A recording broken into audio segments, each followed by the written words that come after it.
Dhurandhar is not a film, it is a propaganda.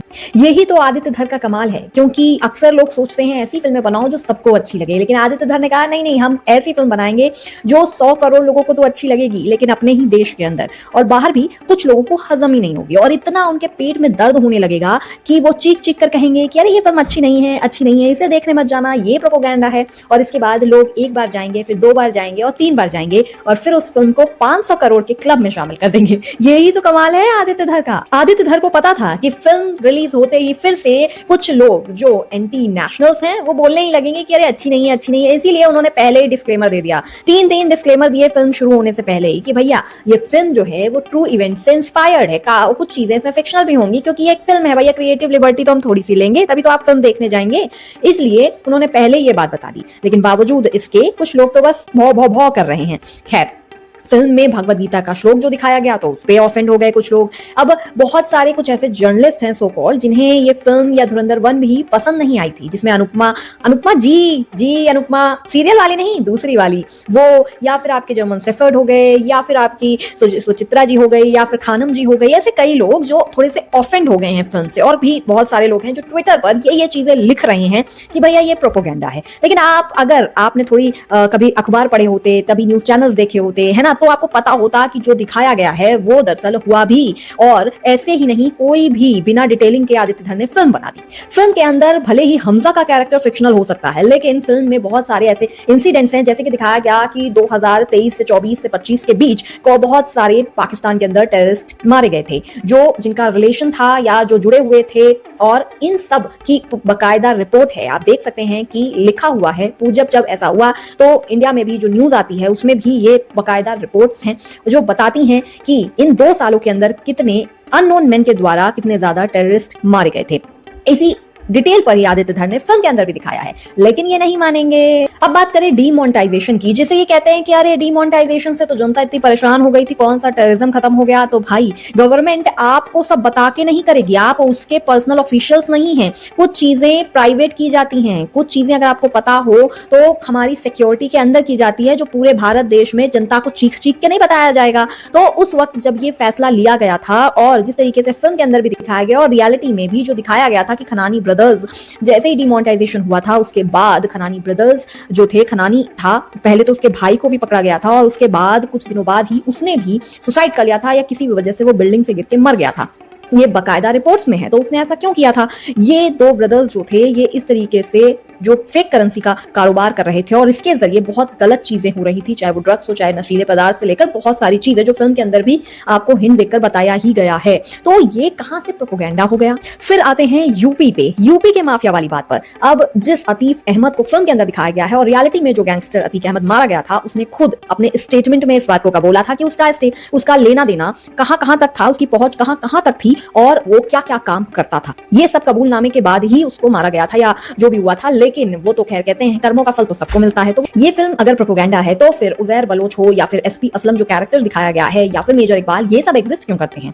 ये सब फिर कैसे एग्जिस्ट करते हैं? अगर ये एक प्रोपेगेंडा फिल्म है तो दैट मींस कि ये कोई प्रोपेगेंडा नहीं है, बल्कि रियलिटी में ये सब टेररिस्ट एग्जिस्ट करते हैं और इन पे ही आधारित जो चीजें अवेलेबल हैं थ्रू मीडिया या थ्रू जो भी चीजें उनको रिपोर्ट्स में मेंशन किया गया है, उसी के आधार पर आदित्य धर ने पीक डिटेलिंग के साथ इस फिल्म को बनाया है। इनको कश्मीर फाइल्स प्रोपेगेंडा लगती है, केरला फाइल्स प्रोपेगेंडा लगती है, शिवाजी सांभा पे कोई फिल्म बनती है तो प्रोपेगेंडा, छावा इनको प्रोपेगेंडा लग रही थी। तो भैया उससे पहले जब ये फिल्में बनती थी 2000 में, जिस तरीके से फिल्मों को दिखाया जाता था, तो क्या वो प्रोपेगेंडा नहीं थी? चाहे वो पीके हो, भले ही पीके मुझे भी अच्छी लगी थी, मैंने उसको इतना दिल पे नहीं लिया था, जबकि उसमें भगवान शिव को किस तरीके दिखाया गया था सबको पता है, बावजूद इसके हमने उसको दिल पे नहीं लिया था। जिस तरीके से उसमें दिखाया गया था कि एक हिंदू बाबा ही किस तरीके से लोगों को भ्रमित कर रहा है, पूरी स्टोरी उसको भी इन्होंने मैनिपुलेट करके दिखा दिया। ठीक है, पहले भी कितने विलेंस जो थे वो तिलकधारी दिखाए जाते थे, उस पे भी कभी हमने सवाल नहीं उठाया। Being an India, being an Hindu, हमने कभी ये नहीं सोचा कि अच्छा ऐसा क्यों। लेकिन अब जब ये सच्चाई दिखाई जा रही है कि पाकिस्तान में क्या हो रहा है, पाकिस्तान किस तरीके से टेरर को फैलाता है, टेररिज्म को बढ़ावा देता है, तो यहाँ के लोगों को कितनी खुन्नस हो रही है, कितनी प्रॉब्लम हो रही है, ये समझ से एकदम परे है। कितनी सॉफ्टली बजरंगी भाईजान हो या फिर हैदर हो या फिर कुछ होता है हो, हर किसी में क्या प्रमोट करने की कोशिश की गई है, शायद ही अब हम समझ पाते हैं। हमने तो कभी इतना ध्यान ही नहीं दिया, हमने तो सिर्फ उसको एज एन फिल्म ही देखा, हमने कभी नहीं कहा कि ये प्रोपेगेंडा प्रोपोगेंडा है। लेकिन आज जो फिल्म बन रही है, अगर आप इसको प्रोपोगेंडा मानते हैं तो फिर वो भी प्रोपोगेंडा ही थी, क्योंकि वो उस गवर्नमेंट में बन रही थी, यानी कि कांग्रेस के राज में बन रही थी, और आज बीजेपी की सरकार है, तो वो फिल्म बन रही है जो एक्चुअल इवन सच्चाई है, जो ट्रुथ है, जो सालों से हमारे देश के साथ होता आया है। अगर सवाल इस बात का है कि भैया आप बीजेपी को क्यों इतना व्हाइट वॉश करके दिखा रहे हैं, या आपको लगता है कि मोदी मोदी हम चाय वाला फिल्मों में दिखा रहे हैं जैसे कि आदित्य धर ने दिखाया है, तो क्यों ना दिखाएं। अगर आप उस टाइम देखेंगे जब 2007 से 9 के बीच कितने टेरर अटैक्स हो रहे थे ऑल ओवर इंडिया, तब जो सरकार थी यानी कि कांग्रेस, उसने उस समय डिसीजन क्यों नहीं लिया? बीजेपी ने तो लिया ना। जब बड़े बड़े अटैक्स हुए हैं, चाहे वो पहलगाम हो, चाहे वो पुलवामा हो, तो पड़ोसी देश को जवाब दिया गया है, सर्जिकल स्ट्राइक से दिया गया है, ऑपरेशन सिंदूर से दिया गया है, और इसी तरीके का जवाब वो डिजर्व भी करते हैं। आप कुछ गलत करेंगे तो जवाब तो मिलेगा, लेकिन उस वक्त क्यों नहीं दिया गया? क्योंकि उस वक्त यूएस प्रेशर है, फलाना है, ढिमकाना है, फिर उसके बाद अमन की बात की जाने लगती थी, और फिर से वही सेम रिपीट होता था, यानी कि होता था फिर रिपीट होता था, होता था रिपीट होता था। अगर आप अब भी लोग बात करते हैं कि भैया फेक करेंसी की बात आपने कही और डिमोनेटाइजेशन हो गया, लेकिन टेररिज्म तो अभी भी है, टेरर अटैक्स तो अभी भी होते हैं, लेकिन गिनती अगर आप देखेंगे, रेशियो देखा जाता है, तो अगर आप देखेंगे साल 2016 के बाद से तो कितना कम हो चुका है, और वो सिर्फ उन लिमिटेड एरियाज में है जो उन्हीं के आसपास हैं, उस पड़ोसी देश के आसपास हैं। अदरवाइज ऑल ओवर इंडिया कितने अटैक्स आपने देख लिए, और बड़े अटैक्स देख लिए। इवन फिल्म जो है धुरंधर, वो सिर्फ पाकिस्तान के टेररिज्म को ही कवर नहीं करती है, बल्कि नक्सली को भी कवर करती है। किस तरीके से इस डिमोनेटाइजेशन से इस पर भी असर पड़ा था, नक्सलाइट्स जो थे वो किस तरीके से पैसे का इस्तेमाल करते थे, ये कितना कम हो गया। अपने देश के अंदर आपने पिंडा का जो कैरेक्टर देखा होगा, वो कैसे चीजें कर रहा है, और जो यूपी का माफिया था वो कैसे उनकी हेल्प करता था, बहुत सारी चीजें जो दिखाई गई डिटेलिंग में। अगर आप इसके खिलाफ हैं तो यानी कि आप देश के खिलाफ खड़े हैं, आप इस देश में फिर रहते ही क्यों हैं? तो खैर, कहने का मतलब यही है कि ये अपना राग अलापते ही रहेंगे, लेकिन इस तरीके की फिल्में बनती रहनी चाहिए। आदित्य धर ने जो ब्रेव डिसीजन लिया,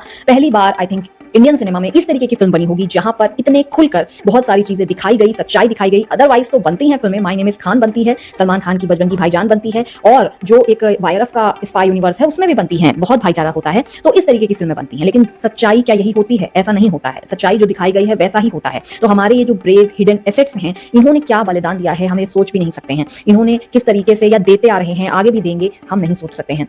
तो लिटरली इनको सैल्यूट है। और जिस तरीके से आदित्य ने फिल्म बनाई है, ऐसी फिल्में और डायरेक्टर्स को आगे आना चाहिए, बनना चाहिए, क्योंकि लेफ्टिस्ट जो सोच है वो ज्यादातर दिखती है बॉलीवुड के अंदर। लेकिन ये जो है सोच आदित्य धर ने जिस थ्योरी के साथ बनाई है, जिस आइडियोलॉजी के साथ बनाई है, जिसमें ये है कि गलत नहीं हम सहेंगे और गलत नहीं करना चाहिए किसी को भी। हमारा देश है और उसकी जिम्मेदारी भी हमारी ही बनती है, यानी कि जो फिल्म डायरेक्टर्स हैं जो जिस तरीके की फिल्में बनाते हैं, उनकी बनती है कि वो इसी तरीके की फिल्में बनाएं जहां पर सच्चाई को दिखाया जाए, जहां पर ये दिखाया जाए कि इंडिया है, ये हमारा देश है, कोई रिलीजन से मतलब नहीं है इसका। आप भारत में रहते हैं, भारत की मिट्टी पर आपका सब चलता है, और आपको इसके साथ पूरी तरीके से ट्रुथफुल के साथ रहना चाहिए, भले आप किसी भी रिलीजन के हों। अगर आपको ये वीडियो अच्छा लगा हो तो इसे लाइक कीजिएगा, चैनल को सब्सक्राइब कीजिएगा, और ऐसे ही डिटेलिंग में बात करते रहेंगे आगे।